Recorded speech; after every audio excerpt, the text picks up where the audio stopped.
உலகெங்கும் உள்ள கிறிஸ்தவர்களால் மிகுந்த பக்தியுடனும் துக்கத்துடனும் கடைபிடிக்கப்படும் நாள் புனித வெள்ளி. இயேசு கிறிஸ்து மானுடத்தின் பாவங்களுக்காக தன் உயிரை தியாகம் செய்த அந்த மகா உன்னத நாளை பற்றி இந்த வீடியோவில் காண்போம்.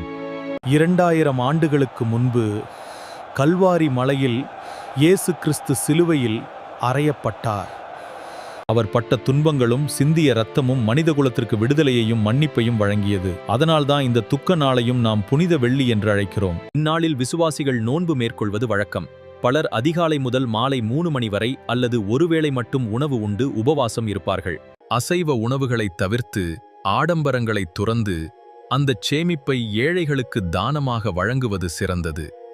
அன்று தேவாலயங்களில் சிலுவைப்பாதை வழிபாடுகள் நடைபெறும்.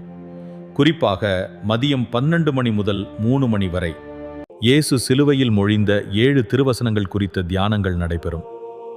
இது நம்மை நாமே சுய பரிசோதனை செய்து கொள்ளும் நேரம். புனித வெள்ளி என்பது வெறும் சடங்கு அல்ல, அது ஒரு தியாகத்தின் நினைவு. இயேசுவின் அன்பையும் மன்னிப்பையும் நம் வாழ்வில் கடைபிடிப்போம். இந்த தகவல் உங்களுக்கு பயனுள்ளதாக இருந்தால் மற்றவர்களுக்கும் பகிருங்கள். ஆமென்.